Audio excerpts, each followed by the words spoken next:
Three, two, one. What's going on, everyone? You're watching Ash on Comics. It's another Storytime live stream. Getting here mostly on time.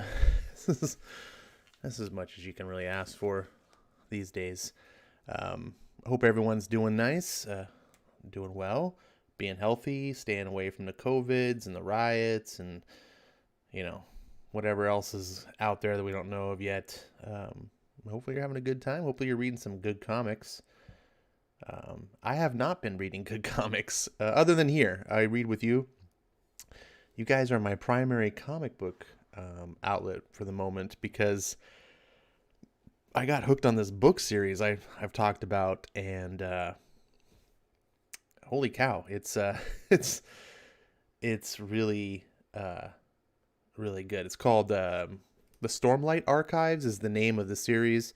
The first book is The Way of Kings. I don't know why these authors always try to get clever and name their books with, like the Song of Ice and Fire, right? It's Game of Thrones. Everyone just calls it Game of Thrones. It's the first book. It's like, oh, it's the Song of Ice. No one calls it that. No one, right? I guess Lord of the Rings is the only one that really worked that way. No one really calls it Fellowship of the Ring. But most other series is like, even Star Wars, right? The first movie was called Star Wars, and then they later on renamed it Star Wars Episode 4 New Hope. But everyone it's just, the whole thing is Star Wars. So let's see here. Melissa was first. Surprise, surprise. It's only a surprise when Melissa's not first. So there we go. Something expected. I guess it's nice to have some consistency. RDV is second. Showing some moxie here. Showing some commitment. I appreciate that, RDV. Big turnaround for a guy who missed, the first 50 episodes? Who wouldn't show up? No, I appreciate you being here. I Am True Skills is third. Man, you usually show up late in the show, buddy. He says it's almost Ash time. Correction, it is Ash time. Comics Quirks with Jimmy, which is still a mouthful of a name. That's just... Anyways, he says, hey guys, he's here. Marania's also here. Let's see. I just got done with 3 hours of math homework and need a good old Ash Comics politics stream. Wow, that's not the thing I would look forward to after 3 hours of math, like at least the politics part. Believe it or not, I don't really like talking about politics. I'm just one of those people that I'd rather do something I don't like if it's than suppress it. Like I'm not one of those people that can stuff it down into like a little place and try to ignore it. Like if something's weighing on me, I just need to get it out, even if it's painful. A lot of people mistake that. It's like, yo, you like talking about, it's like, no, I really don't. I really, really don't. I just don't shy away from it. And so I know a lot of people, if things that are like unpleasant or unsavory or whatever, they would just rather not deal with it. And I can kind of understand that. There's a lot of things in my life that I don't want to deal with either. But when it comes to topics of conversation or just things, I've never shied away from discussing anything.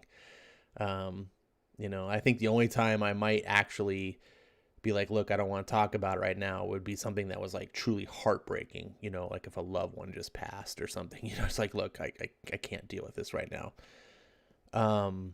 But when it comes to like the two sacred or the big taboos you're never supposed to talk about, politics and religion, I've never understood it. Like people are like, just don't bring up politics and religion. I'm like, why? I talk about politics and religion all day.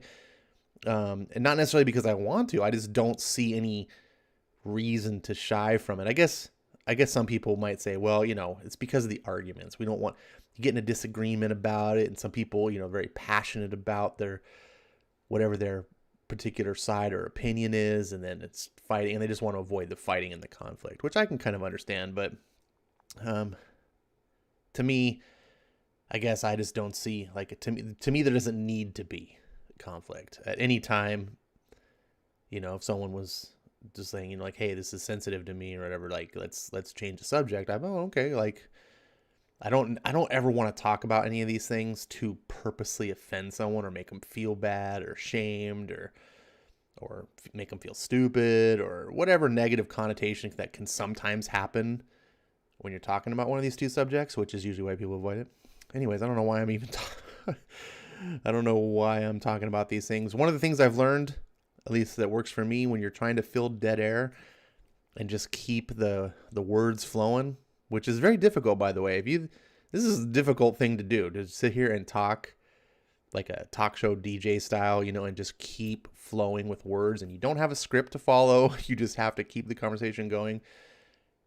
It's not easy. So a lot of times you just learn to just go with whatever thoughts come into your mind and just start spitting them out your mouth like a fountain.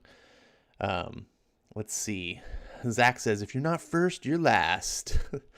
Nice, Zach. Good to see you. Let's see. RDV says, what bad comics have you been reading? Thankfully, I've not been reading bad comics. Thankfully. I just last night actually tried to catch up on Thor because I remember talking to Jimmy a week or two ago about Thor and how I was like, not so impressed with it. And I have to recant a little bit because I picked up Thor #7 to read it and be like, all right, let's get, because I was caught up to 6, and I had said, Thor's kind of fake, I wasn't trashing on it. I don't think that the comic ever went bad, but it just was like, it kind of petered out a little more. But I went back and refreshed myself on what happened on issue 6, and I was like, oh no, I really like some of the events. At the very least, the events, like what happens, whether or not the writing is the best. I don't know. I'd have to reread the book entirely again. But, Donny Cates is a competent writer. But the reason I like Donny Cates isn't because he's, he brings me to tears when I read him. He's not one of those kind of writers that like stirs my emotion. He's not a wordsmith. One of the reasons I like Chip Zdarsky, and I think he's probably the best writer at Marvel right now, is because he's a different kind of writer than Donny Cates. He's not the kind of guy who's going to wow you with some brilliant, imaginative story and events and just be like, oh my God, that's so cool, crazy reveal. That's not why I read him. I read him because he breaches through my emotions and makes me relate to his world on a human level, and I understand it. His Spider-Man life story brought tears to my eyes on multiple occasions. I was like, this is one of the most moving comics I've ever read. And he made Spider-Man a true... He didn't make Spider-Man a true hero, but he captured the true heroism of Spider-Man in a way that few other writers ever have. And that's saying a lot because a lot of people have written Spider-Man over the years. But Donny Cates has never done that. But Donny Cates has done the spectacular, the wow, the whole like, whoa, that's a crazy idea. And that's one of the reasons I love comics too. And bringing it back, Ash, bring it back. Thor #6 starts tying into the Donny Cates verse in a really cool way. And it's important if you're reading Thor and you have not read Thanos Wins and Silver Surfer Black, make sure to put those on your list and read those. In that order, by the way, I would recommend. Thanos Wins, I would read the whole Thanos series, 1 through 18. The first 12 issues are by Jeff Lemire. They're entertaining, and they're good. And then Donny Cates takes over on issue 13 and just takes it in the stratosphere. But what Donny Cates shows events-wise in that book, you're just like, what? What's going on? And then you get to the end of Thor #6, and you're like, oh, wait a second. I can put 2 and 2 together. This is kind of nuts. Because there's a part in the end of, I don't want to spoil anything for people who've read, but it's like, yeah, I'm not going to spoil anything. But if you haven't read Thanos Wins, I don't think that page reveal at the end of Thor 6 resonates well. It's just like, oh, that's interesting. But if you have read Thanos Wins and you remember specific events of certain characters that show up in that, you're just going to be like, that whole, that famous meme, the head exploding, like the guy who's just like, not literally exploding, the boys style, but the whole like, oh my God, my mind is blown. Anyways, let's see what else is going on. Let's see. Melissa's saying Disney destroyed Star Wars and bashes the original trilogy. If there's anyone, well, one thing I love about Melissa, like if there's anyone more salty than me, it's Melissa. She keeps me grounded. I just have to, for every time I'm like, man, I'm feeling really salty, and then I can just read Melissa's chats and go, oh, okay, I haven't reached Melissa's level of sodium yet, so I'm all right. She's my gauge. Yeah, Disney. I wouldn't say they destroyed Star Wars, but they certainly did tarnish it. It's going to take a lot of elbow grease and polishing to get rid of that tarnish. And I don't know if Disney has it in them right now. I think Disney's in full exploit mode, especially seeing with what they're doing with Marvel and stuff. You're just like, all right, just cash it all in. Just milk that cow till it's dead. And you won't have a dairy farm afterwards, but man, you just get all the money up front. I think maybe Disney also realizes that nothing lasts forever, and that, the superhero thing is probably going to fade. So why not maximize it now? Why not milk it to death now? And then when it fades, they weren't like saving, profits down the road. I think that's probably a bad idea, because I think superheroes can last forever. I think it's an American institution, and I think it's something that this country has brought to other countries, culturally speaking. One of the contributions to culture, pop culture especially, that the United States has contributed is superheroes and comic books. Like, that's a very American thing that, America doesn't really have that. We're more of like, a big adopted family. We don't really have our own. And so we more take than give, we people immigrate to America, and then they bring along their culture here. And then we just sort of adapt and adopt and things. We rarely give back. So anyways, my point is, I think superheroes will always be around as as something. It may fade over, for a while as pop culture gravitates towards the new shiny, but I think it'll always come back. So back to RDV's original question. I went back on what you've been reading. I haven't been. I gotta say though, that Thor 7, the art in that book, it's not terrible like Jimmy trashed on it, but it's so wrong for this book. Like I'm reading this book and I feel like it should be an Image book, like some Image indie sci-fi story or something. It just does not feel. I'm like, this does not feel like Marvel at all, and especially Thor, and especially given the artist. Like, I hate when they put a guest artist on a book who completely clashes with the visual styling of the regular artist. Like, put someone on who at least somewhat looks similar, has a similar style, so it's not so jarring.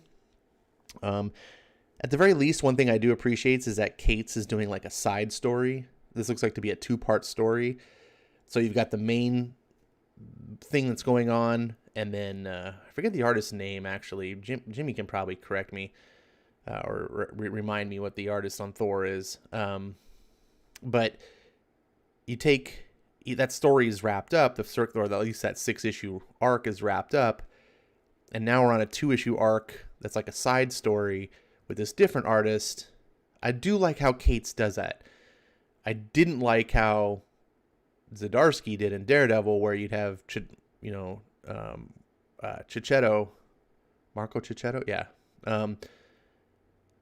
would be like doing like the first 3 issues of an arc, and then like the next 2 issues would be someone else, and you're like, this makes it especially worse for the trade. Not that comics should be tailored for the trade, but at least have a consistent artist through the story arc. And in Daredevil, there isn't really any side stories. It's all one giant, long, big, ongoing story anyway. Whatever. I'm just blabbing at this point. RTV says, I was having trouble sleeping and I needed someone to put me to sleep. Oh, okay. Well, I guess that's what I'm here for. My son got a free Red Death Batman. Even now, me and him don't care for Snyder. We're pre-52 people. Oh, okay. I'm sorry to hear that. I like Snyder Batman, so I try to keep an open mind. Also, Snyder's Batman was pretty much the same Batman. One of the things that New 52 gets criticized for is that when the New 52 came, Batman and Green Lantern didn't get altered. Their title was unchanged. So it's, a lot of people are like, well, what? They didn't want to piss off the Batman fans. They kept Batman the same, and they should have just kept all the characters that way. But then you've got other people who criticize, like, I don't like the New 52 Batman. It's like, well, it didn't really change, really. Like, there were some subtle things that they added later. I think Snyder, when he did it, tried to show Bruce younger, but it was never like this official, like, hey, I don't know. I like New 52 Batman.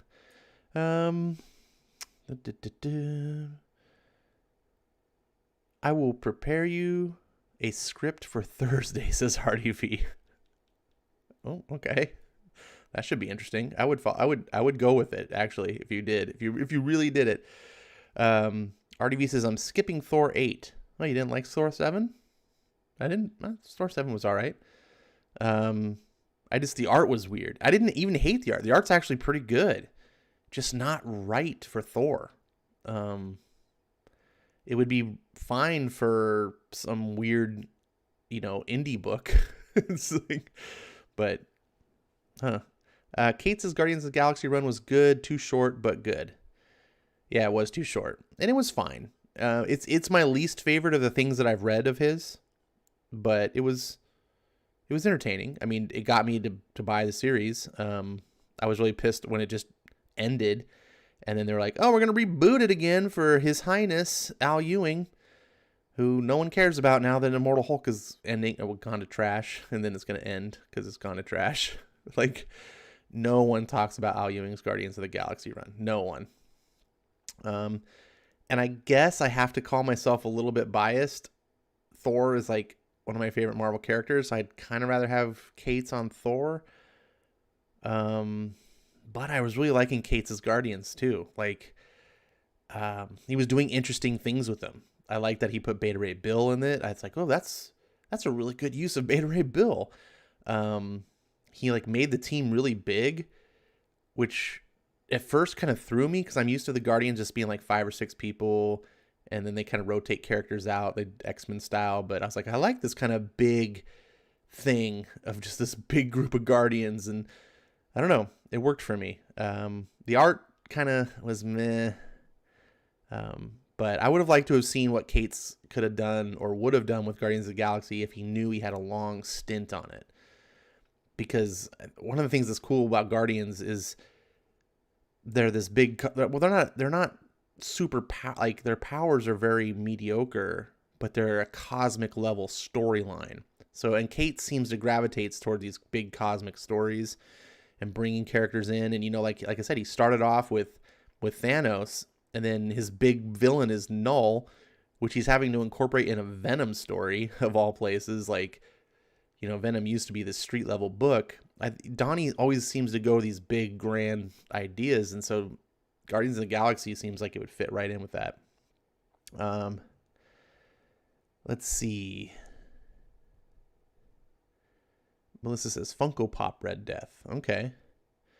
Zach says, was the new Batman 100 any good? I keep seeing preview panels and the team shots look great. I haven't gotten it yet. New comic book day is tomorrow. These people that go and pirate the books early, or they work for comic book shops and they get the books early and then they go spoil them online, it drives me bananas. I hate that. They're just hurting the industry. Look, I can't, if you're going to pirate books, you're going to do it on your own. I'm not going to really, I mean, it's between you and your creator. But this whole, like, just, they go get the books early, then they gotta be the first one to do a YouTube video on it to get the clicks. And you're just like, dude, no one's had a chance to read it. I'm buying the book tomorrow. Maybe if I go to the store tomorrow. I'm not even sure I will, because I don't get as many books anymore. So I'm kind of like, I should just go to the store every other week. Because, making a big event just to go grab 4 comics, I don't know. We'll see how that goes. I think I only have 4 books coming out tomorrow.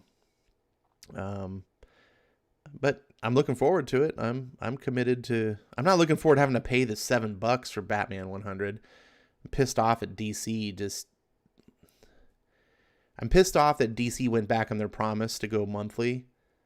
At the beginning of 2020, there was like, oh, our books are going monthly again. I was like, yes, that's the way it should be, monthly books. And of course, they can't. They painted themselves in a corner. They cannot afford to sell the books monthly because Batman's one of their best sellers. That's one of the only books that actually sells.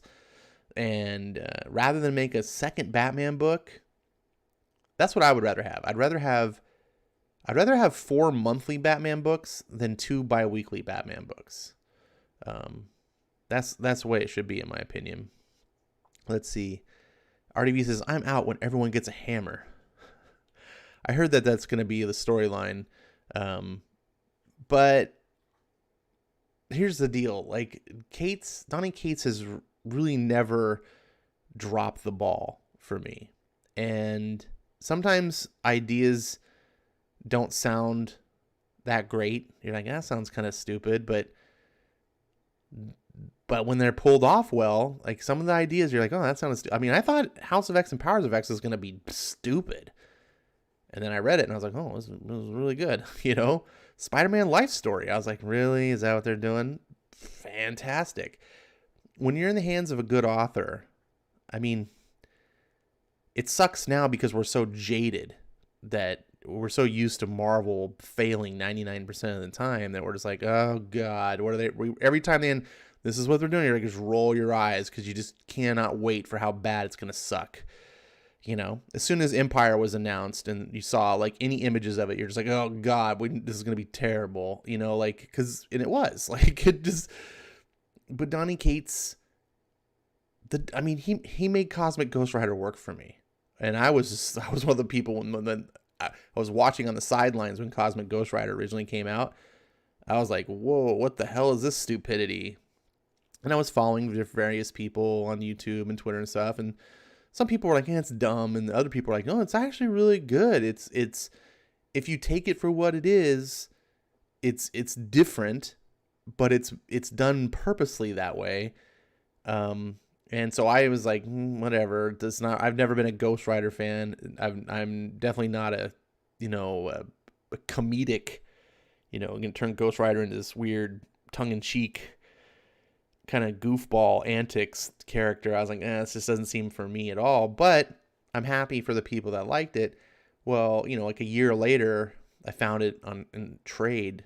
I think I got a super deal. I got, I forget what I bought it with. But I might have bought it with Thanos Wins, actually. I think they were having a sale. It was one of those crazy deals on Comixology that you don't see anymore.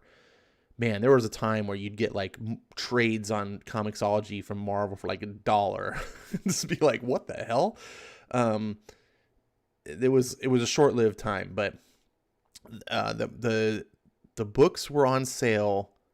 The trades were on sale for like $4, like $3.99. I was like, oh, that was a good sale. But then there was a special sale where it was like, everything's half off for Marvel, enter this code. And so I was like, no, sorry, not everything half off. It was buy one, get one free Marvel with the code.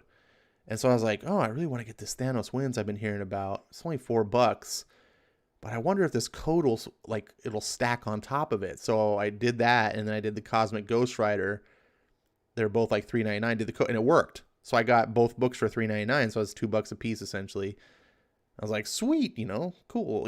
I wasn't really sure. Then I read Thanos Wins, Cosmic Ghost Rider's in that story, and I was like, hey, it's not so bad. So I was curious. I decided to read that story, and I was glad I did. It worked for me. I don't know where I'm going with that, but like I said, sometimes stupid ideas can actually work. I'm going to trust Donnie until he proves to me that I shouldn't trust him. Superman needs the trunks. Batman, not so much. I agree, Maranya, and hello to you. I need to scroll up a little bit. Eric Breen's in the house. Says Disney needs to give Kathleen Kennedy more time to fix Star Wars after the damage Lucas did to it. More Rey, please. Oh, man. We're never getting... what's her name? The actress, I believe, is like done with Rey. Like, she's just like, I don't want to... which I think most fans are like, good. But it's a bad sign. It's a mismanagement of your property. One of your first things that you should be doing if you're managing Star Wars is all the actors that you sign on. And this should be especially the case if they're nobodies, like the chick that played Rey, right? Daisy Ridley, I think's her name. Sign these people into long-term, like, types of things, like, because you never know. I mean, your idea should be is that you're gonna strike gold, and that you want to be able to have this universe that's going on for decades, like it has been. And like Mark Hamill, Lucas approached Mark Hamill back in the 90s and said, hey, or maybe it was in the 80s even, and said, would you ever be interested? He's like, I'm thinking maybe in 10 to 12 years, whatever, like maybe if I did another movie, you'd come back as like an older, wiser Luke and teaching the new bloods, like kind of like Obi-Wan did. And there was an interview on this, and Mark was like, yeah, like they talked about, that's what you want. You want the people who are part of it to be that way and be like, not to be like, fuck, we're done, we're out of here. I mean, I think the whole, the Skywalker saga actors are all done, except maybe the guy that plays Poe's not, but Daisy Ridley and God, I'm drawing a blank. The guy that played Finn are both just like, f this, we're out. It's like all right, well, see ya. Like, I don't know, and I guess that gives Disney an excuse to like never approach those characters again, which, not that I really want them to anyway. I'm just really addressing the idea that should never be the outcome. Like, yeah, your outcome should be that the movies are amazing, that fans love them, and that your cast wants to stick around. Not, oh, the movies are very controversial, some people like them, a lot of people hate them, and your cast is out. Like, okay. Let's see. I'm True Skill says, I thought Chip's Hawkeye was good. I haven't read him, but when he was doing Hawkeye, he was, well, I mean, I'm sure he's still a raging SJW, but I mean, that was back in what, 2016, 2017 era, like, where he was literally making fun of fans on the cover of Hawkeye. I was like, no, you can suck one. It's surprising that I even buy a Chip Zdarsky. It took almost 2 years for me to give Chip Zdarsky a chance, actually, because of that. And I don't want to touch any of that old stuff. And as long as he keeps being a professional and just writing quality stories and not bringing his agenda, and culture war nonsense into the books, I'll continue to read them. Let's see. Breen, it needs some America Chavez. Get it right, says Maranya. Just like Disney's using Phase 4 to fix the misogynist first 3 phases. Yeah, why isn't there an America Chavez movie? Maybe they're saving that for Phase 5, the big culmination. Save the best for last, am I right? Was the new Batman one? Okay, we already talked about that. Okay, I need to really scroll down because I'm getting lost in the weeds. Kate's next door arc is rumored to be Frog Thor. God, no, please, no, no, no, no. I hope not. Hey Ash, I read X of Swords Part 2 and Leia Williams' X Factor #4 book. I went to see how they were going to mess up the event. Not gonna lie, it was pretty good. Not gonna lie, Jimmy, but you have liked some stuff that I think is horrendously bad. And not gonna lie, that's almost all of Dawn of X is horrendously bad, and you like it.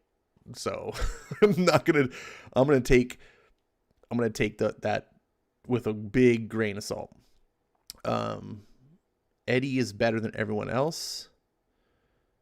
Eddie. Oh, you're talking about Eddie Brock, Eddie Van Halen. Oh, okay. Yeah, rest in peace, Eddie.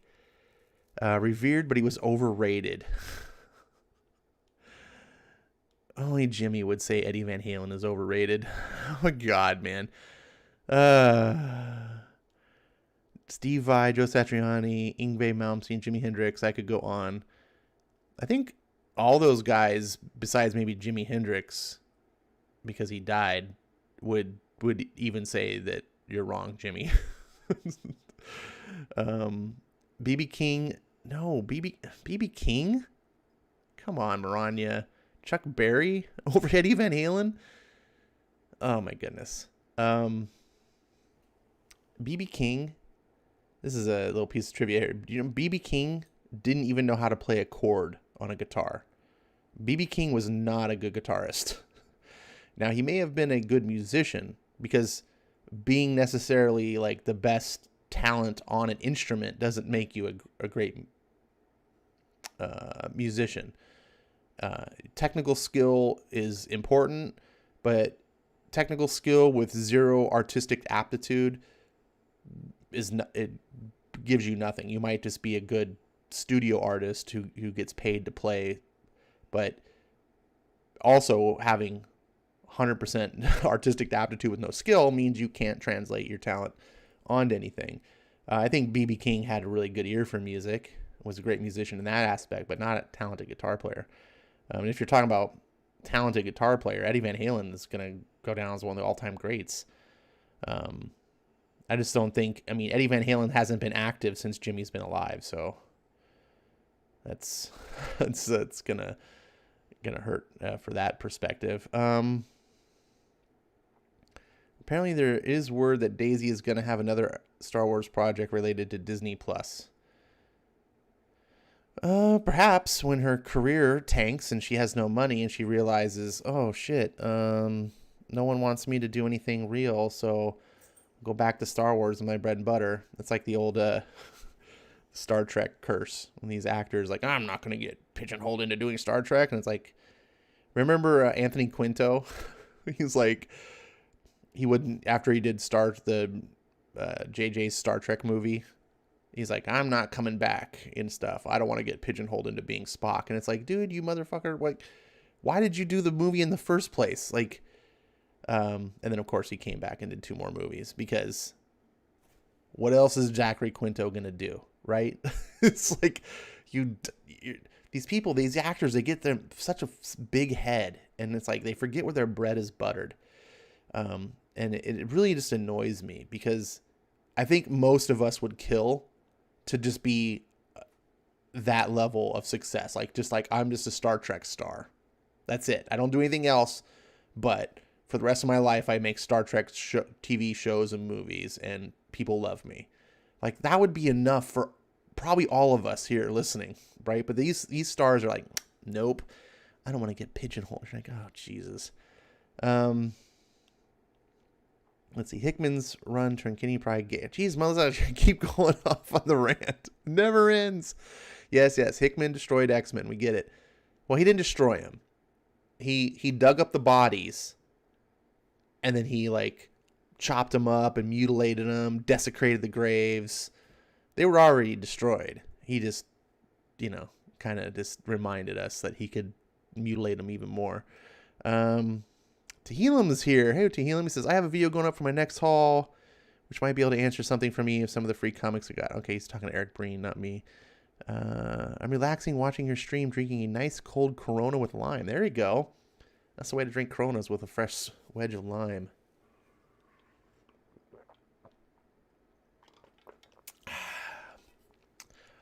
I actually like Corona Light with lime. It's one of the few light beers I'll drink. But it's one of the ones like when you just want a really refreshing drink. It's been a hot day and you just want to guzzle it. Eric says, I just reread the Simonson's Frog Thor. I'm good with that. Yeah, I read it not terribly long ago. And not my favorite Thor thing that Simonson did. It was an interesting little side story of like, hey, this is kind of quirky. Pun not intended, maybe. I don't need it to come back. I'm good. This B.B. King is an entirely different genre. That's like comparing The Rock to Kenneth Branagh. Although that's a movie I would watch. It's like comparing an actor to an actor. I'm not following you there on your analogy, Zach. Comparing a blues guitarist with a rock guitarist when rock comes from blues. Yeah.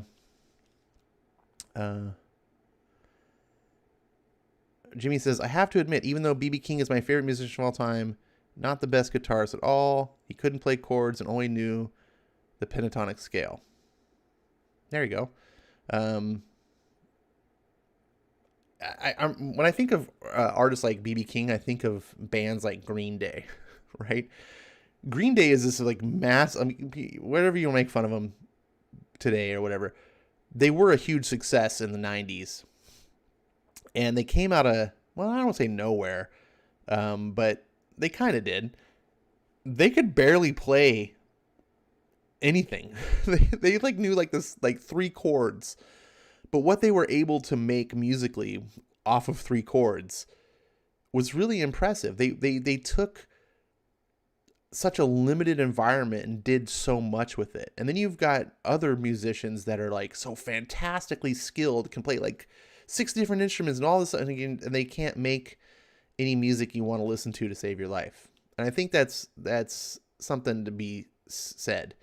Jimi Hendrix is kind of that way for me. Like, I'm like, yep, Jimmy, you're a very talented guitarist, but unless you were playing someone else's music, I didn't care. You never really made anything, you know. I mean, think about it. The 2 most famous pieces of work that Jimmy's ever done, and I know I'm probably going to get some flack for this, the 2 most famous things Jimi Hendrix is famous for is, oh God, I'm drawing a blank on the guy's name now too.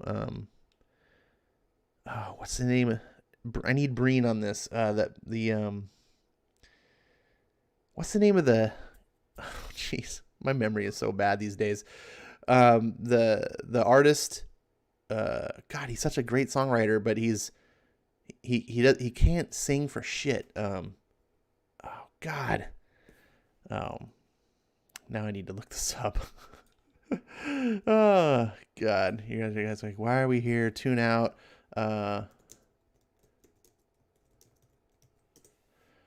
What's his name? Oh, Bob Dylan. That's his name. Bob Dylan. Yeah, so he's most famous for a Bob Dylan song and the national anthem.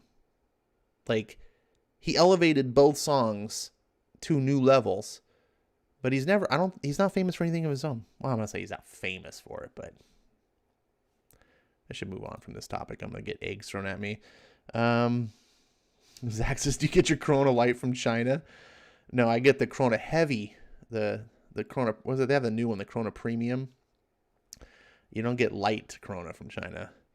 I'm not sure even Teeny, Vita, or Leah can fix the X-Men after the damage Hickman has done to it.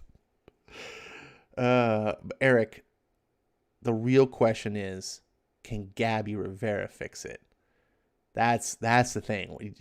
We need Joe Quesada to go out and open the pocketbook and offer Gabby the big contract and say, hey, can you come in here and fix X-Men for us?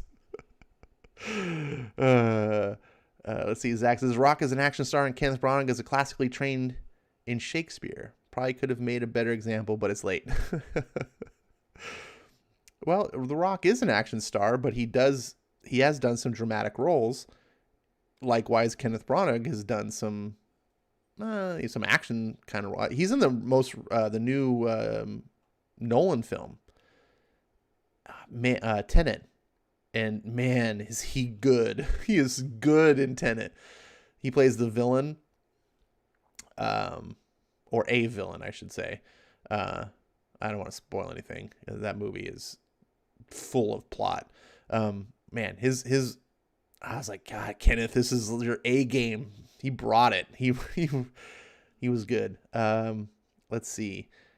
I know you love to hear this, but apparently female ex-writers were on a podcast and they said they don't understand the idea of superheroes anymore, so they don't write that. I know you'll love to hear this. I don't know if I love to hear that. I did something I kind of suspected. I mean, it's kind of evident that they don't love superheroes. Like, it's nice that it's confirmed by their own words, but I can tell that you're not interested because you don't write it. You don't have any passion for it at all. And even when you're faking it, it's such a bad fake. You can tell. It'd like be me trying to write a Harlequin romance novel. I couldn't do it.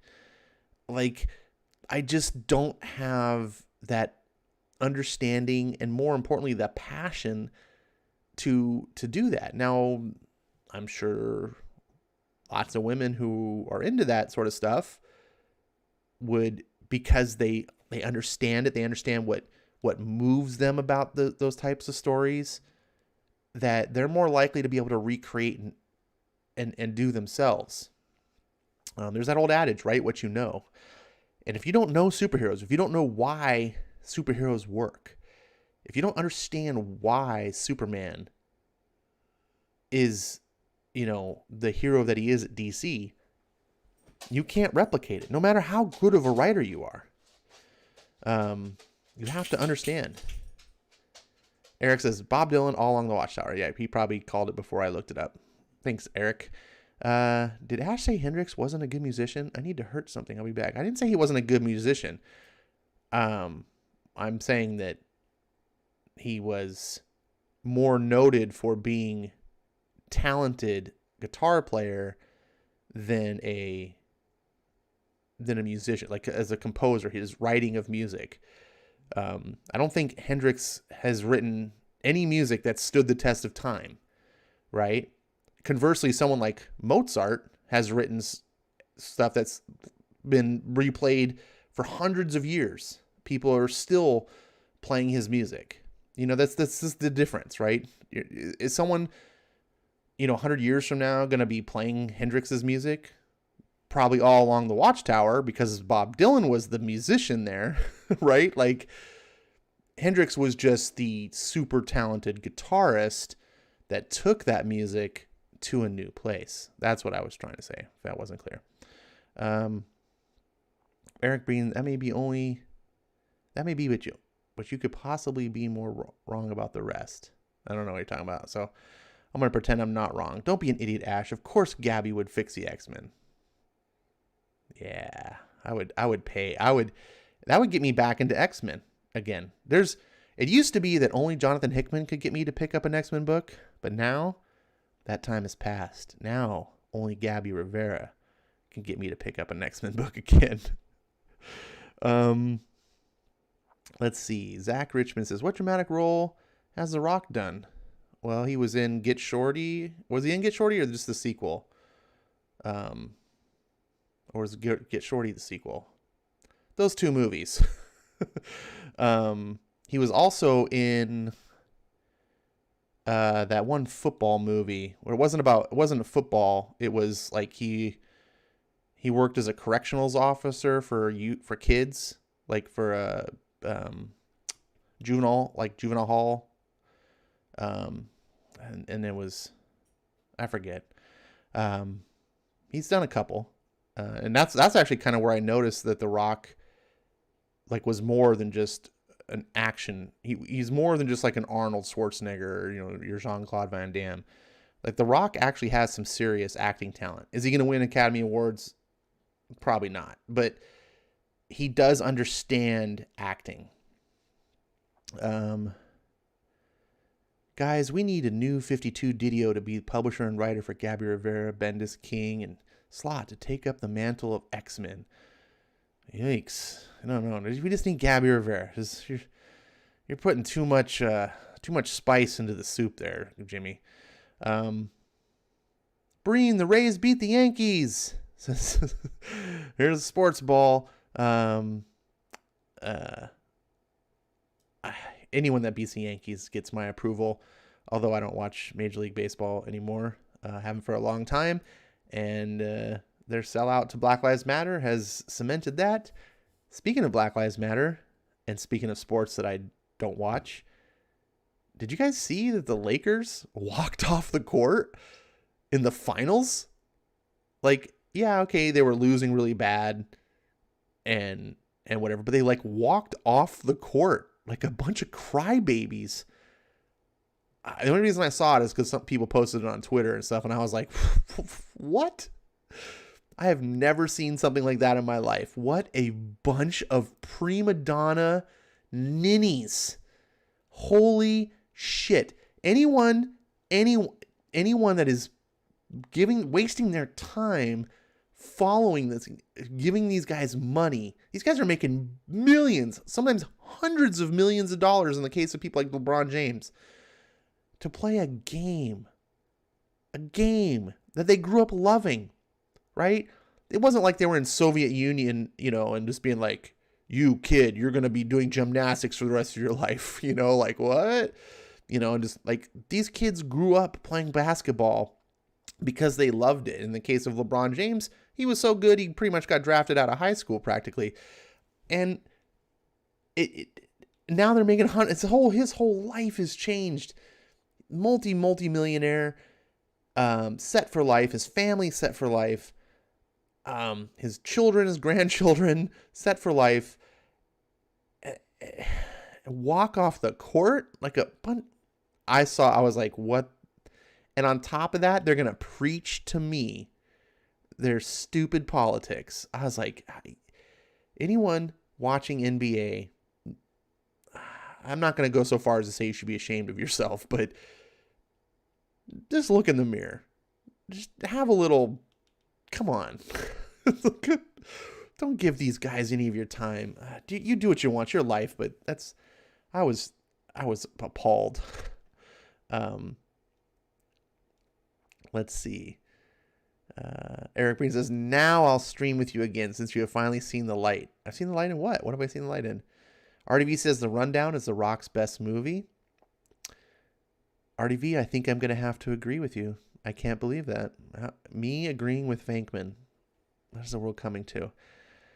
But if you have not seen The Rundown, guys, and if you like action comedy films, The Rundown is one of the best.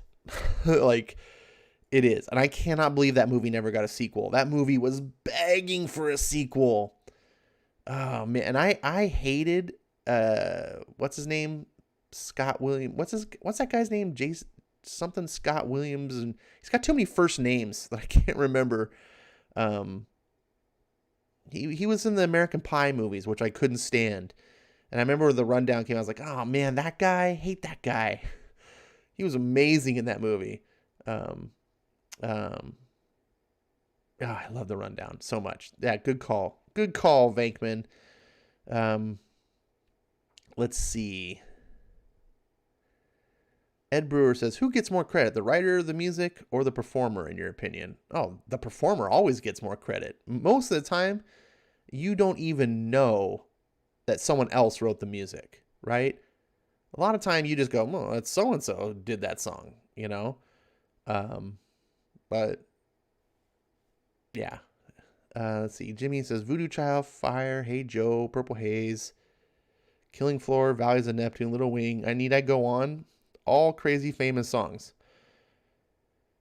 I don't know if they're crazy famous. Um, they're famous to you because you're a big fan. But it's like, you know, it's like me trying to convince you that like all the songs off of Pink Floyd's Dogs are crazy famous. Well, they're famous to a Pink Floyd fan, but they didn't really reach, they didn't really break out past, that level. Now, a song that Pink Floyd did that you could say is crazy famous is like The Wall. um, that's a song that you don't even have to be a Pink Floyd fan. You know that song. It transcended. I don't know. Some of those songs, maybe Voodoo Child, maybe Purple Haze transcended. You'll hear them on classic radio stations, but no one's doing Jimi Hendrix covers. This comic says Sean William Scott. Thank you. The kid with 3 names. Sean. I kept saying, in my mind, I was thinking Jason Williams. I was like, no, it's not Jason. Jason's wrong. Sean William Scott. Yeah. Funny as hell. Stifler. I hate Stifler. I hate him. But I love the rundown. Another movie, if you like Sean William Scott, is Role Models. Catch Role Models if you haven't seen it. That's a funny movie. Let's see. Neil Diamond wrote a lot of songs for other people and still got female fans to throw their panties at him whenever he's saying, yeah, it's Neil Diamond. Neil Diamond was, he got plenty. Zach says, meh. Rundown was all right. Not my favorite, The Rock, though. That spot goes to Fast 5 or any of the Fast and... Oh, my God. You just put the rundown... You just put a Fast and Furious movie over the rundown, Zach. Ronnie, put Zach in the naughty corner. Let's see. Ash confirms he doesn't know rock history, saying those songs weren't crazy famous. Don't know rock history. Jimmy, I have like 25 years of experiencing rock history before you were even born. So I don't know rock history. Let's see. Disagree. Lennon McCartney, along with Harrison Starr, wrote some pretty nifty songs that people still sing to this day. Sure. They also played those songs. I don't know. I might have missed something on that. Let's see. Role Models is so effing funny, says Jimmy. Yep, I know my comedies, and I am super picky on comedies. So if I recommend a comedy to you, it's probably because it's really good. Like most comedies, I'm just like, whatever, roll my eyes. Role Models is one of the few that I was like, all right, you got me. Zach says, I will inhabit that corner with pride, sir. Well, at least you own it. I appreciate that. That's really good. Let's get on to some comics. We got some comics to read. I don't want to go in the Million Mile Acre. I don't know what I'm saying. Million Mile Acre. That doesn't even make sense. I need to shut up now and read some comics. This is American Vampire. We are doing... Oh, I got to first do this. We're doing a Halloween theme all October long. So I will be picking comics that are somehow connected to Halloween, either by being a horror tie or by being Halloween tied, something October-ish, whatever. I make up the rules. I can break them. And so for this current phase, we are doing a 2-parter, American Vampire, along with The Long Halloween. The Long Halloween will be all October long. This whole thing will be called The Long Halloween because it'll be long. American Vampire will run, I think it's 5 or 6 issues, and then we'll break into something else. I have something in mind, but I haven't cemented on it yet. Hopefully you guys have been enjoying. Well, we've only had 1 issue so far, so it's just kind of too early to tell. Let's see. Eric says, Ash watches comedies with his pinky extended. Yeah. 100 Acre Wood, Winnie the Pooh. Thanks for the save. Yeah, that's what I was trying to say, Zach. Let's see. American Vampire is great. Quirks, you won that argument. Yes, Long Halloween, says Zach. Tell her you love her whispering eye. I don't know. Archie Afterlife was decent, says Dragon Ball liked Archie. Dragon Ball, the guy who only wants comics that are pure action. You read an Archie book? What's going on? All right, let's get into American Vampire by Melissa's favorite writer, Scott Snyder, featuring a backup story by the famous Stephen King. And here we go. Oh, there's the B cover by Bernie Wrightson. Very nice. Once again, just like the Jim Lee cover, the colorist did no favors. I'd rather just see a pencil sketch if that's going to be the case. Oh, I need a drink. Well, I don't know what your guys' beverage. I forgot to talk about beverages tonight. Tonight I am drinking Pepsi. Because I got to get at the dollar store. All right. Eric says, I'm out, kids. Have a great rest of the stream. Why are you out? Eric's like, oh, he's reading comics. Gotta leave. I see how you are, buddy. All right. Get some sleep, Grandpa. Pepsi, Soda of Champions. I wouldn't go that far. It's my third choice soda. But the RC Cola was all out. So had to drink Pepsi. Plus, it was all they were selling at the dollar store. Anyways, back to the comics. July 1925. Los Angeles. Well, a bright and sunny morning to everyone listening out there on this glorious 4th of July. You're listening to KLAR broadcasting at a happy, healthy 500 watts. Knock, knock. Morning. Is Pearl around? Let me guess. Henry. This way. And because we know you've been waiting on the edge of your seat all night, here it is, without further ado. Pearl, you got company. Pearl? Tap, tap. Okay, you bum, I'm opening the door, so you cover up. We bring the second installment. Pearl? Her bed isn't slept in. Of American Grain's dramatic production of William Blunting's cult classic of terror and western adventure. Bad Blood. The mansion was just south of here, up in the bluffs. God, I just thought she was home, asleep. I thought, over there.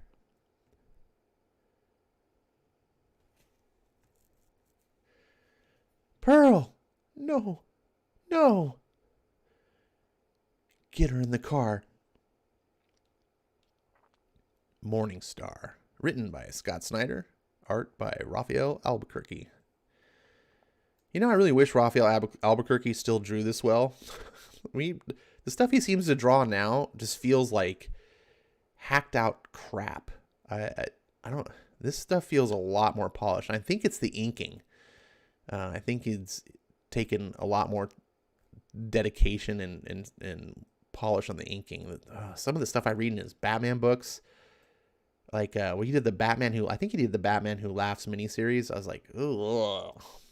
Sorry, carrying on.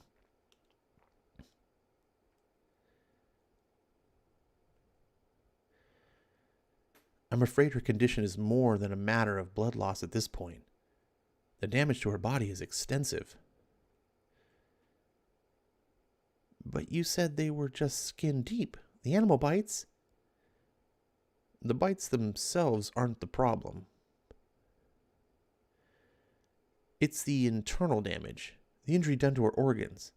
The blood loss deprived her body of oxygen for too long, and this deprivation caused irreversible damage to her kidneys, her heart, and her brain. You're saying there's nothing you can do? I'm saying her body is already shutting down. I'm saying if there's anyone else important to her living nearby, get them here soon. Before morning. I'm sorry. No. Here, take my blood, please. Just try. Hattie. Take it. Take my blood. Take it.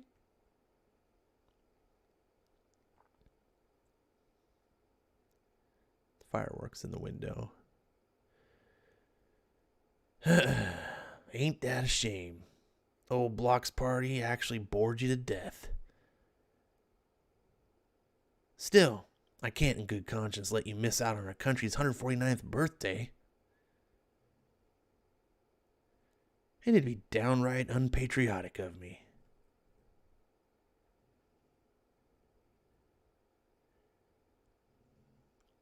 Be very quiet. Don't move a muscle. Maybe they'll pass right by us. One thing's for certain, they're not taking me back to that prison alive. What was that, Annie? Daddy! Shh, shh. Daddy, why are you reaping this early? There you are. I was just looking for you. Yes!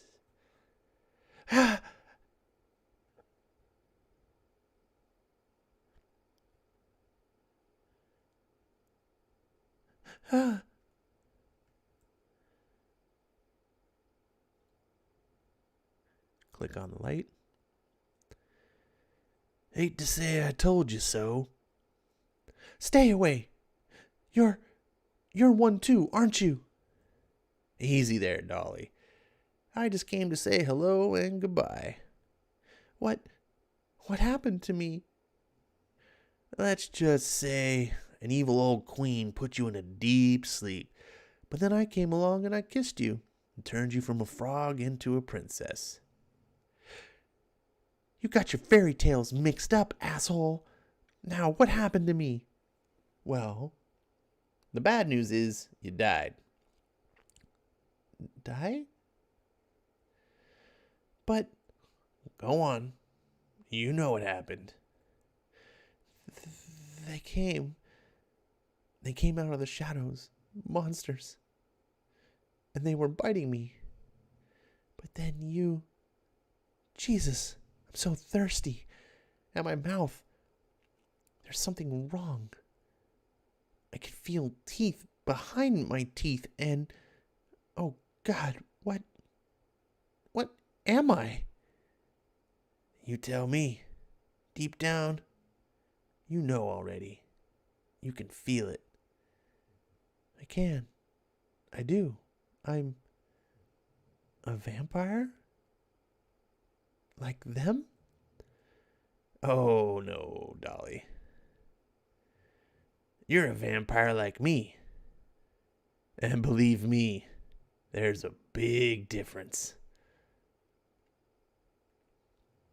No, this can't be real. It can't. Oh, it's the real deal. But the sun, if I was a vampire, wouldn't it? And therein lies the good news. What are you talking about? I'm talking about evolution, Dolly. Evolution? Yup. Evolution. And you and me, we're it. I don't understand. And I don't expect you to yet. But it's important to hear because you're already in the thick of things. So I'll make it as simple as I can. You, Pearl Jones, are a different kind of vampire. Different kind? God, I'm so thirsty. I can feel it in my muscles, down to the fibers or something. Hey, honey, stay with me, okay? What are you trying to tell me? Just picture it in automotive terms. Block and his kind, they're like old, broken down European clunkers, okay? But you and me, Dolly, we're the shiny new 1926 Fords. Top of the line, just rolled out to the showroom floor. See, sometimes when the blood hits someone new from somewhere new, it makes something new. with a whole new bag of tricks. Get it? New tricks? How? Well, we got better tans for one. You'll figure it out soon enough. What's important to get is that you, my dear, are telephone to their telegraph, rifle to their musket. And they hate you for it. So you just go on and hate them right back. And now we reach the goodbye part. What? You're leaving now? Afraid so. That business deal I was working on with old Block seems to just fell through. On to greener pastures. I'll be seeing you around, though. Be sure to give old Blocks my regard now. Wait, I don't understand anything. Just listen to your instincts.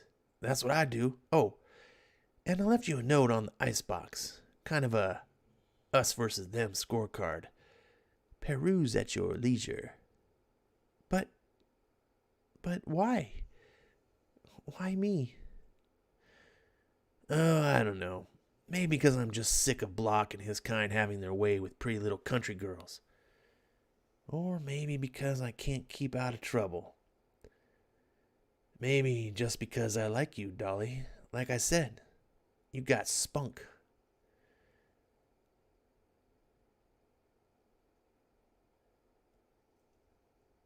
Oh, something happened. Sorry.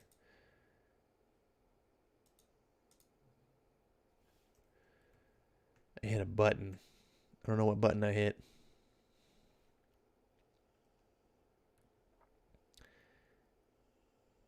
Actually, I'm counting on it. But you have to be kidding me. Them likes blood, moonlight, faggy clothes, dislikes sunlight. That's the biggie. Wood, pine especially. You. Us. Oh, I don't want to ruin the surprise. Off we go. Skinner's Sweet. P.S. Left you a little something in the closet. Thump thump. Where? Please, is anyone out there? Oh, thank heavens. Please, miss, help me up. My name is Chase Hamilton. I'm an actor. A man, you see, a friend. He grabbed me from behind as I left my dressing room, and before I knew it, you. Can I use your telephone? Thank you.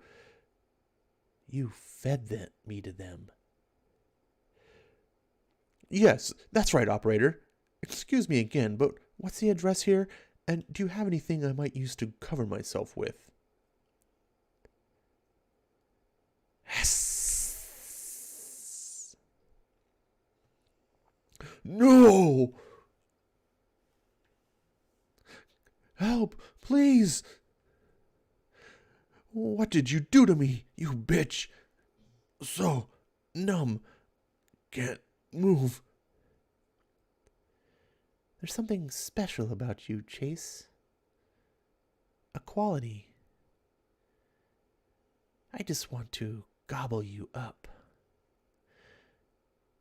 But first, we're going to have a little question and answer. Mr. Hamilton? Mr. Hamilton, are you in there? Knock, knock. Mr. Hamilton, Mr. Otis told me to tell you that, quote, every minute you are late, the movie loses another $923.38. Okay, Mr. Hamilton, I'm coming in. Ah! To be continued.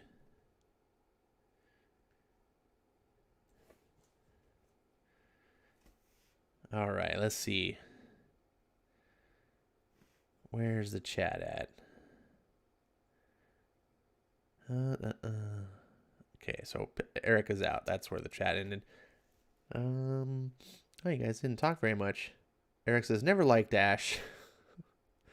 What a nice guy. RDB says, I'm cleaning my garage. That's what I'm here for, to help people clean their garages. Dragon Ball Talk says, actually, I'm listening to Marilyn Manson Disposal Teens. All right. Actually, the Wrightson cover looks just fine with the colors. It suggests the underwater scene and the eeriness to me. All right. Um, I think it would look better with better colors, but obviously Bernie Wrightson's art is solid. I'm not. Anyways. um, Dragon Ball says, "Is that Sabretooth?" Dragon Ball. This is not even Marvel comic. All right, moving along to Stephen King's backup story. It's weird that Stephen King is doing a backup story to Scott Snyder, who, by the way, was not a big deal at this point in time. This is like before, if I remember correctly, this is before even he did Batman. Ooh, hit something. All right, here we go. Second story. Los Angeles, 1925. Sign on the door says, "Come celebrate the reissue of Bad Blood, Will Blunting's one-of-a-kind classic dime novel based on the life and death of notorious outlaw Skinner Sweet. Combines the western thrill of Zany Gray and the horror thrills of Bram Stoker. Mr. Bunting in person at 4 p.m. July 11th. Come one, come all, admission free." Skinner Sweet's story had to be published as fiction, of course, but most of it was true. I doubt if you believe that, and sometimes I hardly believe it myself, even though I was there. It's all about time. I know it, and when you get to be my age, you'll know it too. Time heals all wounds. Ever hear that one? But there's one place where time stops, and for both the saints and the sinners. Deepwater. Written by Stephen King, art by Raphael Albuquerque. Or does it? Tombstone reads, Skinner Sweet, 1850 through 1880. Outlaw killer, defiler of women, born in Kansas, burns in hell.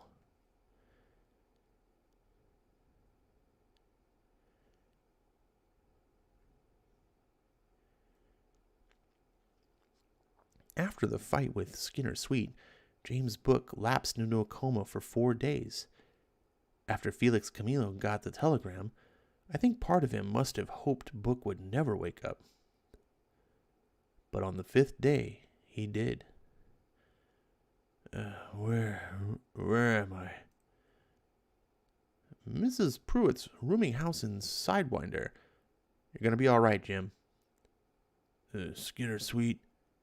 That dog in Boot Hill. I have to get a message to Ella. He threatened her. And Felix. What's wrong? Why are you crying? I'm sorry, Pard. I'm so sorry. At least it was painless.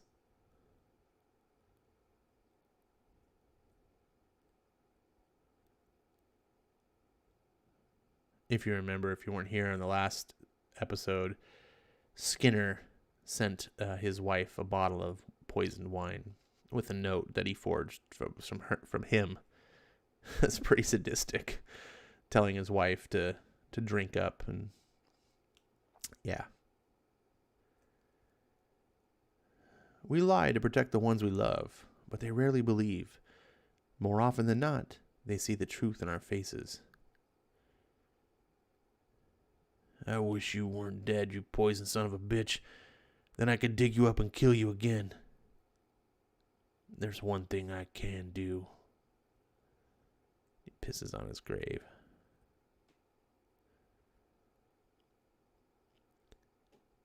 I only hope his mouth was open. Come on, we're riding to Cruces. Jim, Ella's funeral will be long over. But I want to pay my respects. And Benita will be missing you. Okay, if I tag along? If you want, just keep up.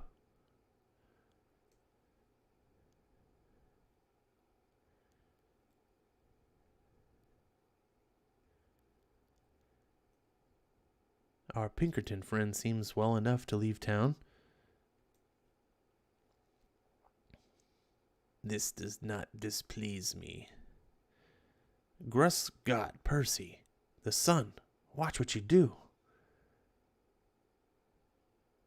If you wore protective clothing, Vaughn, and my sunscreen, you wouldn't have to worry. My motto is simple, gentlemen. The careless get what they deserve. Skinner Sweet understands that now. Or would if he were alive.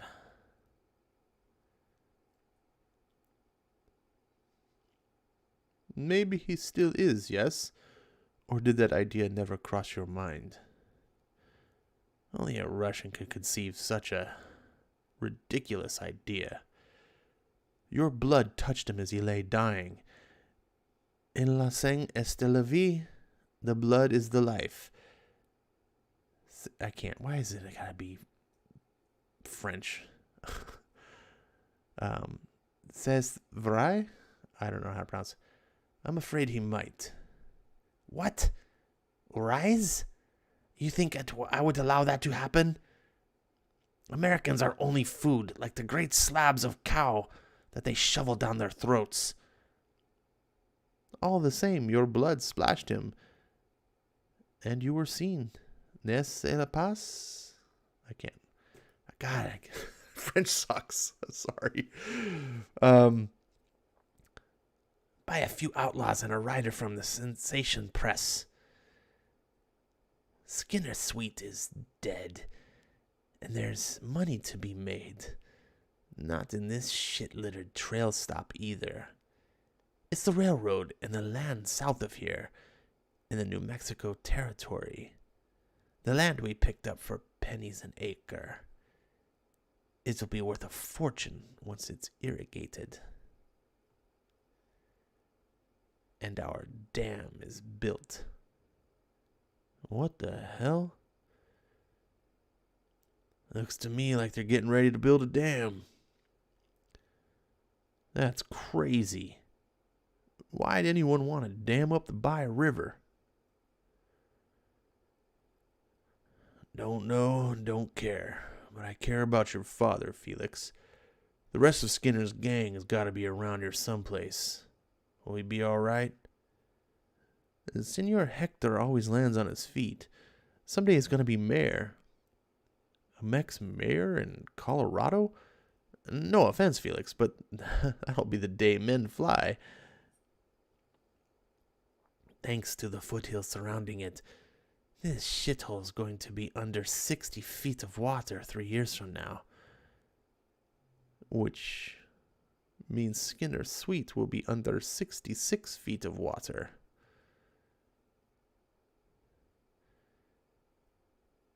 And no Verderlach can rise from water. No more than one can walk out into the sun without Jacita. How do you say protection? Monsieur Percy, you are a genius. I know. 2 days later, we were in the northeast part of the New Mexico territory. A little town called Cruces. With a graveyard, a lot nicer than Sidewinder's Boot Hill. But a graveyard is still a graveyard. He gonna be all right? Is he a man? Si. Come on, amigo. Let's ride. Okay if I tag along? Just keep up. Where are we headed? It turned out to be Arizona that time, but the place we were really headed for was the 20th century. A man with a broken heart thinks distance will cure him, but he's wrong. Time is the only constant for the living. It never stops. For the dead, it doesn't matter. And for the undead, time is a joke to be laughed at.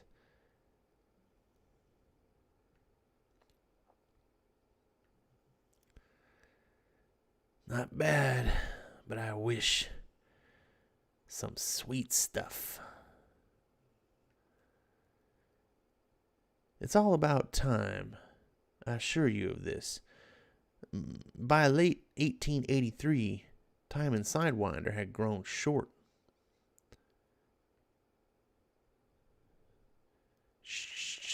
Chow.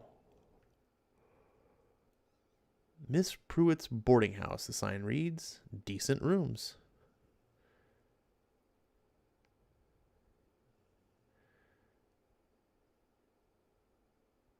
Looks like the flood's coming in. They're filling up the valley.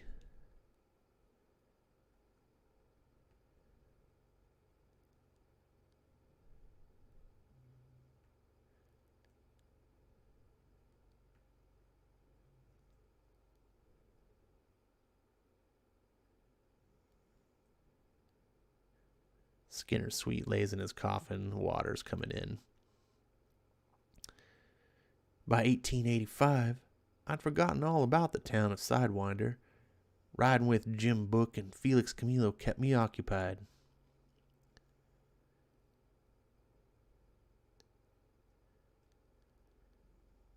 I was with Book in Fanning, Arizona when he and Felix took out Butch Yeager and his gang. And when the Nevada Kid was hung, he was a kid, just 15. When he dropped through the trap, he was crying for his mother. Damn good job, Book. There's nothing good about it. I've just about had a bellyful. In 1886, Javier Juarez finally gave in and let his daughter Benita marry Felix Camilo. Jim Book was his best man, of course. And in 1888, I showed Jimmy my notes concerning the Skinner Sweet business. Those notes that eventually became my novel, Bad Blood. How come the bad man always gets the most of the ink? Because bad sells. Monsters sell. Book was, let's just say, less than captivated. Nobody'll believe half this stuff. Jim, my friend, that doesn't matter. Felix's daughter Abelina was born in 1890. Jim Book stood godfather to the child. It was a sad day for Felix. Because his beloved Benita wasn't there to see it. That brings us to the town of Lakeview, Colorado. The town that replaced Sidewinder. The year is 1909.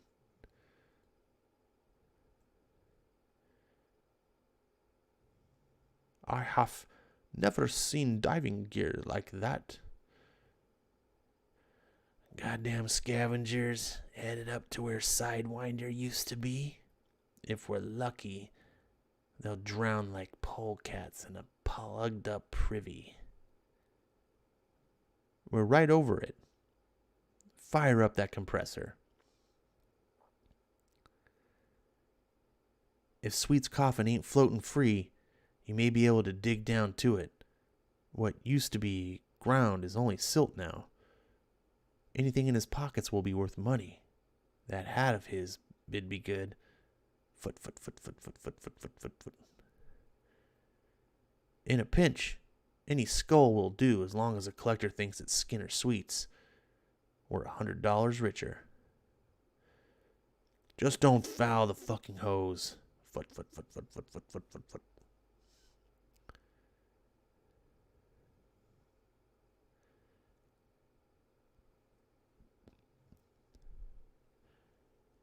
Percy didn't realize that Skinner Sweet was something entirely new. Water wouldn't hold him. Sunlight wouldn't burn him. But starving in the dark, he was too weak to escape.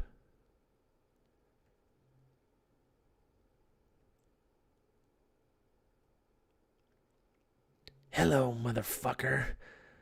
Got any candy?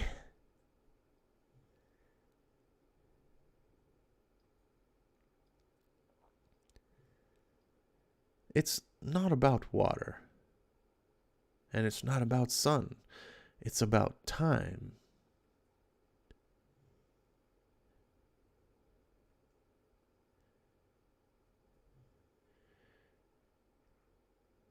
Gotta find that son of a bitching Percy and Pink.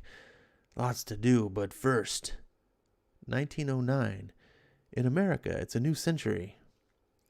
I want some candy. And the time of the American vampire has come. To be continued.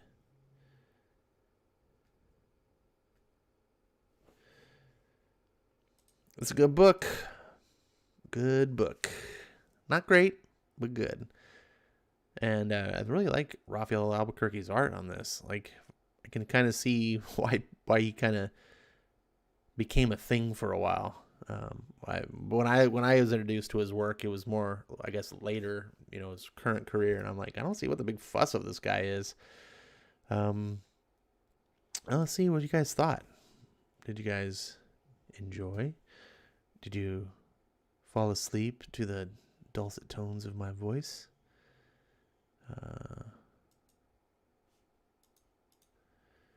Let's see.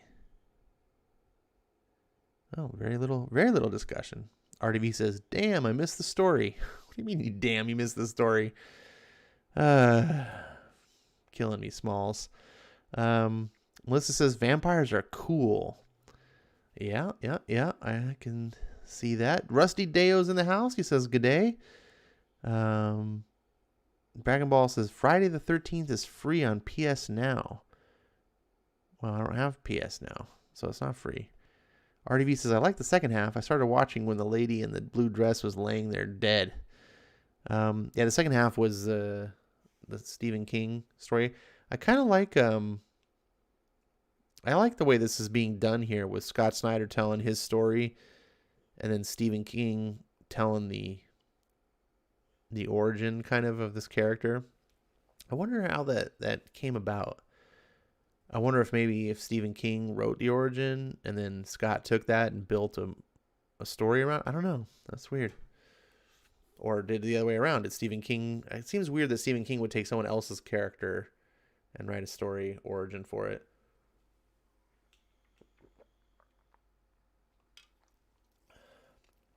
Either way, I've been enjoying it. I like the format. RDB says I had to step away for a few minutes. I'd say you stepped away for more than a few minutes if you missed the story. Dragon Ball says, "I did too, RDB. I was playing Jason." Did I see Sabretooth? Yeah, you guys are killing me. Well, at least you're here in spirit, if not in consciousness. No one's really talking in the chat, so no reason for me to get in the weeds. I guess I'll go ahead and jump straight into the main event for the evening, which is Batman: The Long Halloween. Hopefully you're all cuddled up. Well, I don't say cuddle. That sounds stupid. So what other words can I use? Snuggled up in bed? Hopefully you're comfortable. Got your nice beverage. Lay down, relax, and read you a bedtime story.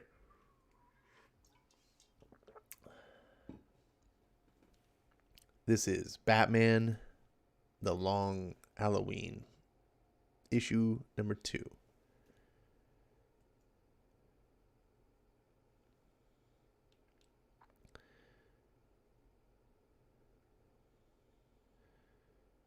Harvey Dent is dead.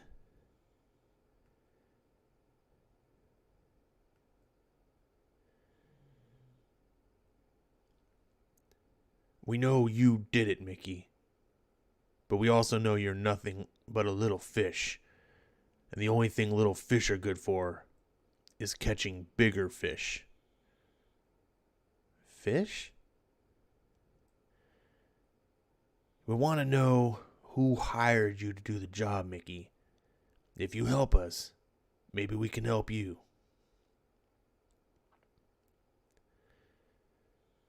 Thanksgiving night in Gotham City. On last Halloween night, someone blew up Harvey and Gilda Dent's home. That someone is Mickey the Mink Sullivan. Mickey runs a small-time operation called the Irish. Donny Boy Sullivan, his older brother, Jimmy Slick, Devin Capper, Willie Two Times. We have all of them downstairs in a holding cell. Except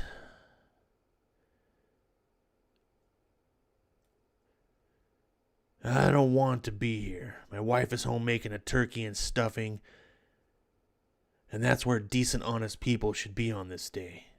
But justice doesn't have a calendar, Mickey. And if you don't tell us who paid you to kill Gotham City's district attorney, I'm gonna miss that Thanksgiving dinner.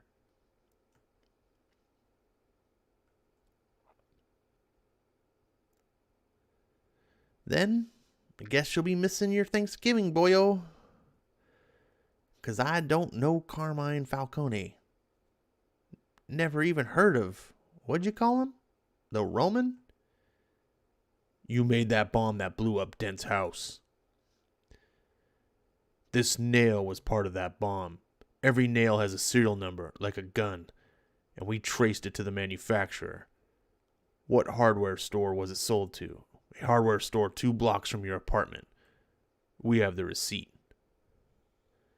You bought those nails.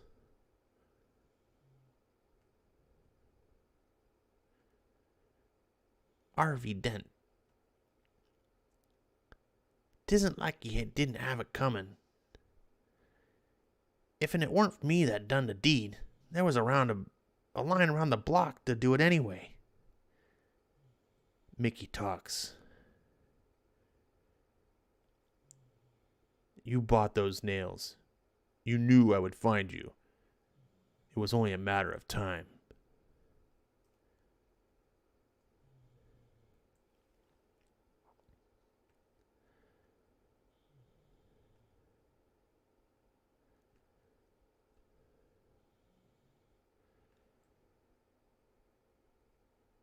About how he ran.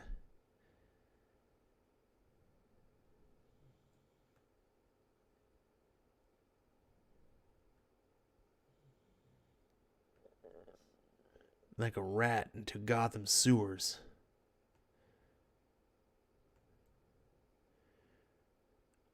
Trying to hide from one demon, only to find another. Solomon Grundy.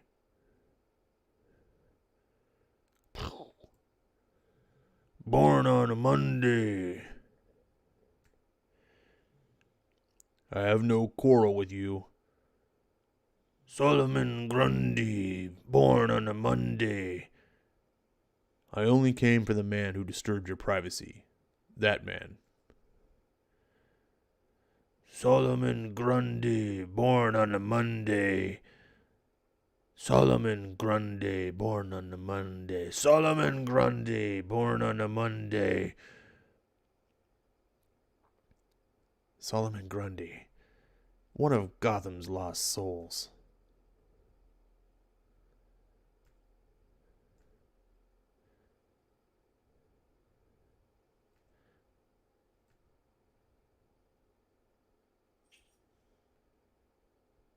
Solomon Grundy, born on a Monday. Mickey talks about how Grundy would have hurt me if I wasn't forced to hurt him first.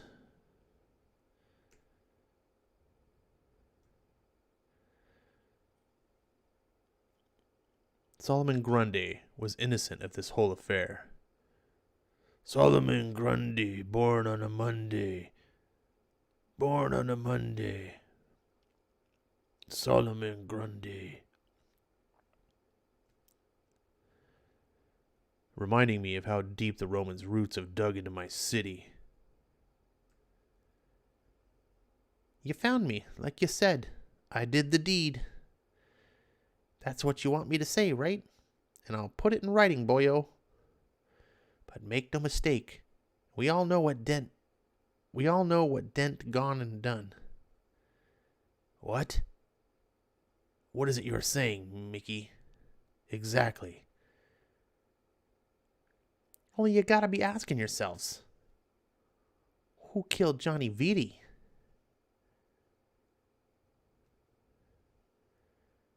We're done with you, Mickey. Get out of here.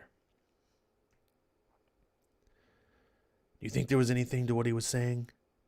This isn't the first time I've heard that Harvey Dent put 2 bullets into the Roman's nephew's skull. I can't believe that. I won't believe that. And neither should you. We've only begun to learn the truth. Hey, who turned out the lights? Everything all right? Sure, boyo. Why would Mickey confess and not implicate the Roman? He's looking at the gas chamber. He's scared. Not of you, not of me, but of someone very powerful. The Roman's penthouse. A little sugar, some fresh tomatoes, and then you add the sausages. We've got a lot to be thankful for, Alberto. Like what, Carmine? My Johnny's in the ground. Tell me what I've got to be so damn thankful for. Carla, my dear sister, the matter is being handled. What, the DA? You don't think this was all the work of the little Harvey Dent? I said it was being handled, Carla, and I don't like repeating myself. Now, come on. It's Thanksgiving, no more business.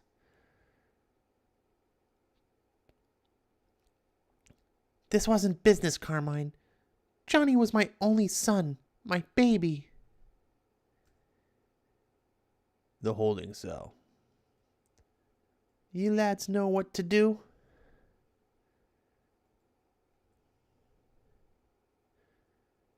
We've been over it before, Mick.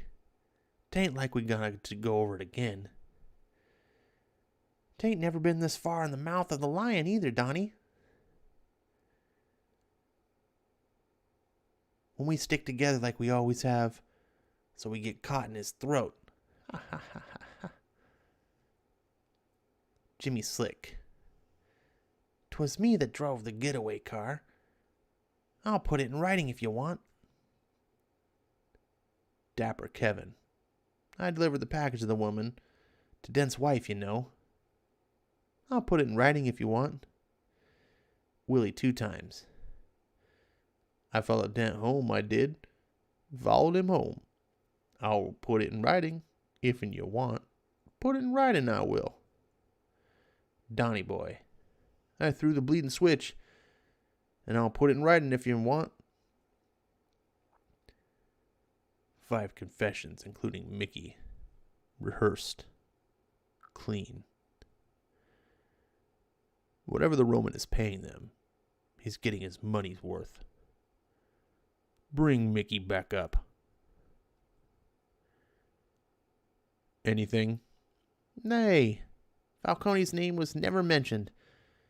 Only thing we learned is I have the worst Irish accent I'll ever hear, boyo. Do you think they suspected that we switched Mickeys? You're giving them way too much credit. And I guess I'm not dead anymore.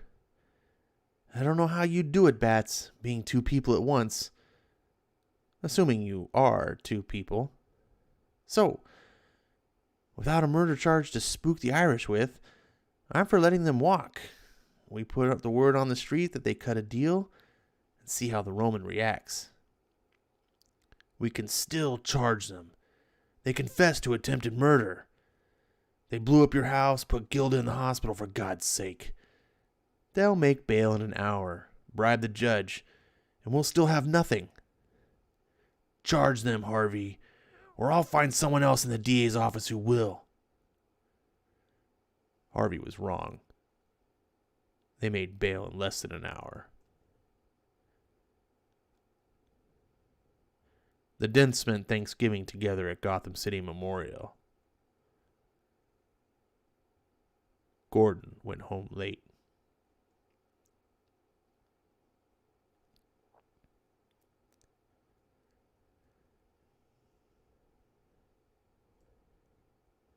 and I shared Thanksgiving with someone very special.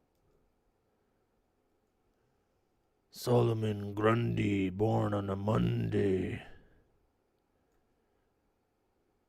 As I finished my patrol past the Astoria Towers Hotel, I couldn't help but wonder, with the Roman grip getting tighter on Gotham City, will there be anything to be thankful for in the coming year? Ha ha ha ha. Laddies, on this Thanksgiving Eve, I'd raise me glass to the Roman, the flippin' founder of the feast. To the Roman.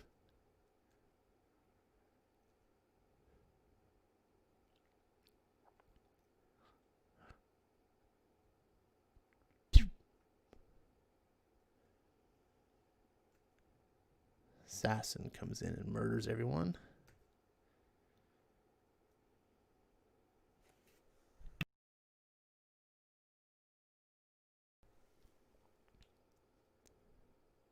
The end of issue 2.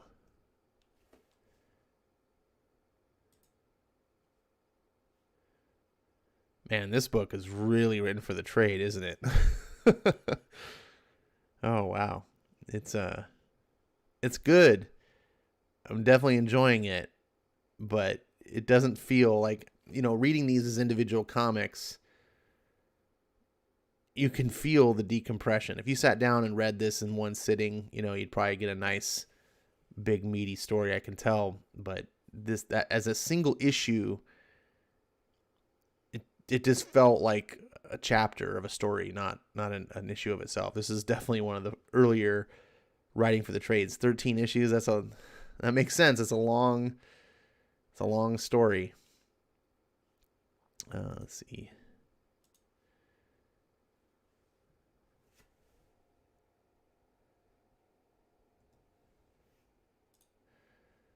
All right, let's get time to wind down the stream. We'll get to the chats.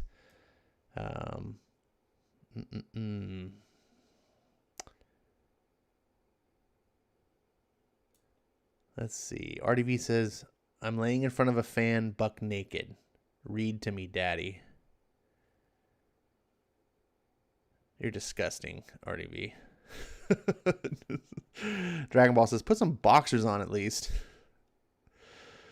RDV strikes me more as the tidy whitey kind. I don't know.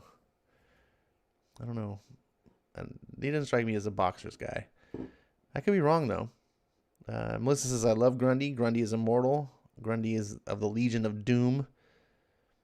Grundy is a swamp zombie, not a flesh-eating Romero zombie or Return of the Living Zed brain-eating zombie. Falcone is more than a murderer and a mobster. He's one goddamn fine cook. Give Falcone a kiss of the mobster's apron. All right. Let's see. Happy Thanksgiving, Grundy. Even zombies need Thanksgiving too. RDV says it moves slow. Lol. Let's see. It's going to move all October long. That's going to be for sure. It's going to be a long book. Melissa says, Holiday just gave them a holiday. What? Melissa says, Joker doing the Grinch? RDV is literally the uncle that we never wanted but can't get rid of. Oh, Melissa's like, bye guys, night. I'll stay till the stream ending. Wait, you're saying bye, but you're staying? The stream is probably ending here really shortly because there's not a lot of chat interaction, which is good because either I put people to sleep or it's bad because I put people to sleep. I was hoping these books would be, big popular, Long Halloween has been a big requested one. I know a lot of people have read it. I'm probably the only one who hasn't read it. So I guess I could talk about my reactions. I kind of just echoing what I said the last stream. I like that Jeff Loeb and Tim Sale are trying to capture a Miller-esque Batman, because that's my favorite type of Batman.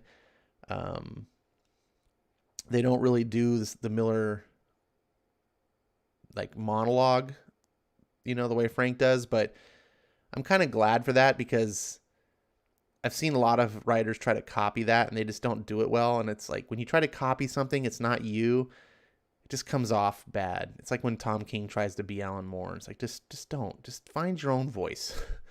And I think Jeff Loeb is a competent enough writer that he just knows that his voice is the right way to go. This book needed better editing though.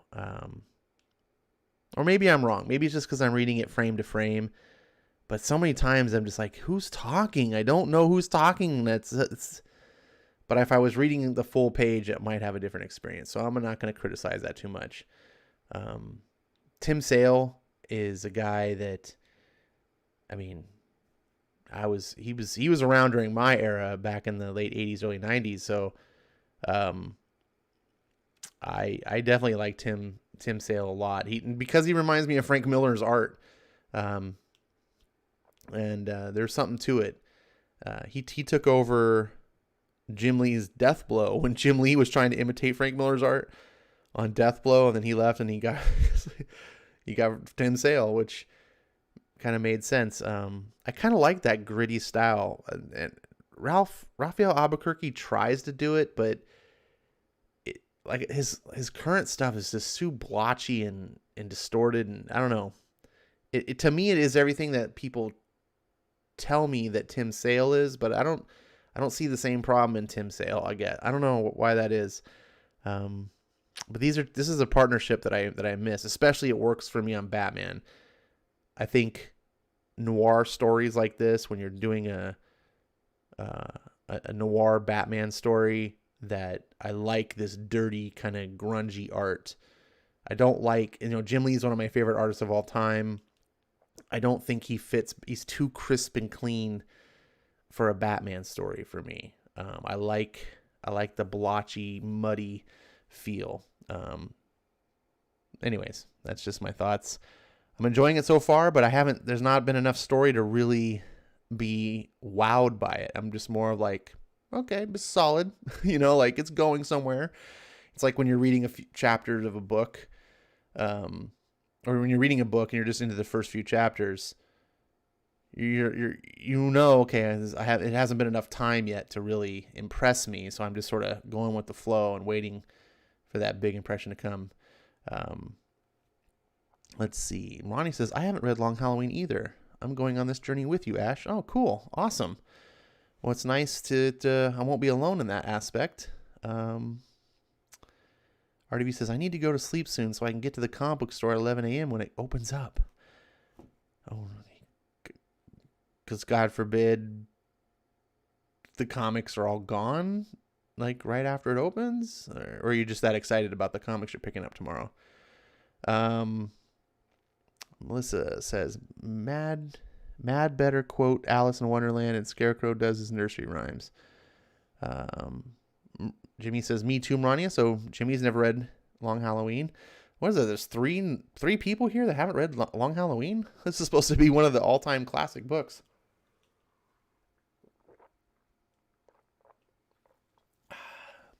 Well, I'm knocking it off my bucket list. Hopefully, if you follow every episode, you'll knock it off your bucket list too. Let's see. That might get me to, there's a sequel to this too that I'll probably end up reading. I really need to get some of these big classic books that I skipped read, so that because I've heard about them. It's like, oh yeah, everyone knows Long Halloween, but have I read it? Nope. The other one I have to do is Kingdom Come. That's another one of those big books that everyone talks about, and it's just like, I need to read it just so that I can say I've read it, and I expect it to be good. But I feel bad, talking about comics and there being books of that stature out there. Jimmy says, good night. He's taken off. I should probably take off too. Hopefully you guys are reading good comics. I'm reading no good comics because I haven't been reading. I gotta catch up. The Thor, it was a good start. I just need to not bust my butt. That's not the right thing. I need to get off my ass. I don't know if that's the right thing either. My problem is I'm reading this book I told you about by Brandon Sanderson of The Way of Kings, and I'm on the second book, and I'm almost through the second book. They're 1,000 pages each, over 1,000 pages. There's gigantic books, and I've put off reading these for so long because they are so big, and I get intimidated. That's what she said. But they're so good. There's characters. Two of my favorite fictional characters are in this books now. Like, they've introduced me. And when you have good characters, a writer, that's such an important aspect of writing. I mean, I talked earlier tonight about Donny Cates and how he crafts really imaginative events that you just love to see and go, oh, wow, that's so cool. Like, what you came up with, it's so imaginative. That's a great thing.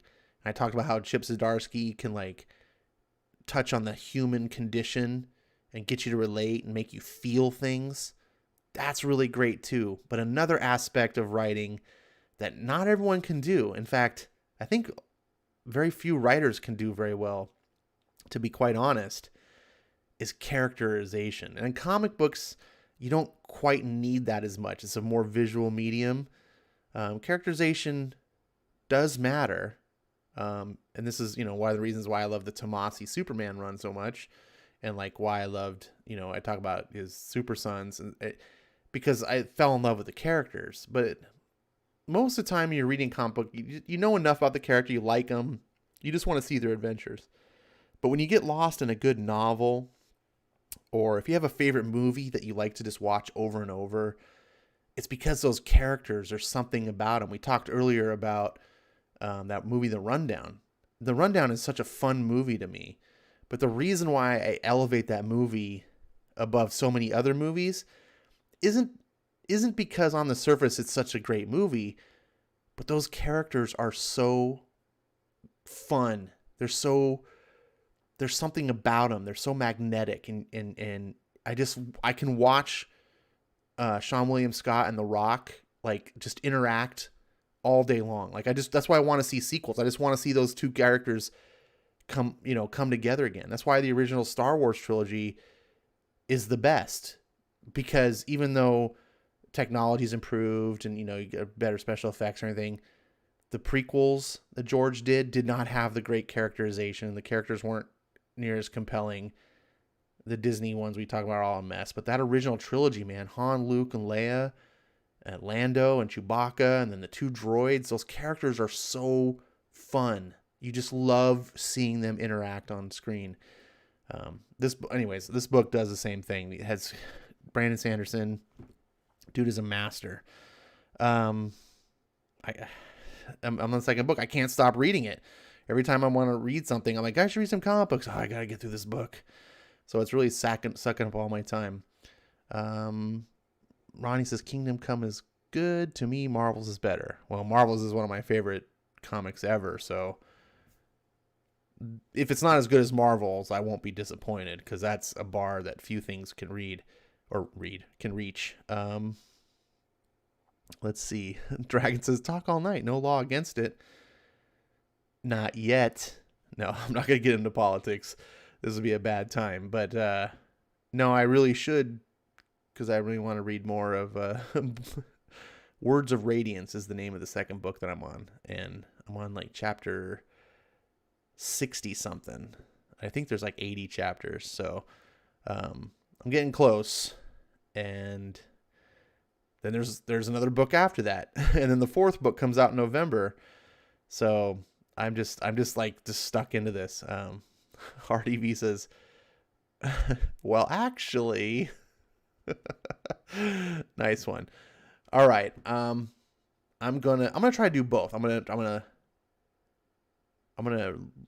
get some of that book read, and then when I'm getting tired, I'm gonna get into bed and like try to read a comic book, because I can usually read a comic book before I fall asleep. Depends, unless it's a Marvel book, and then I fall asleep. No, just kidding. I gotta go. Don't really have to go, but I should go because I'll blab all night. Thank you guys for being here. There's only a handful of you left. The next thing will be Thursday. Remember, it's Sunday, Tuesday, Thursdays, 10 p.m. Pacific time. Same Ash time, same Ash channel. And yeah, hope you get some good comics tomorrow. Let me know, and I will see you later.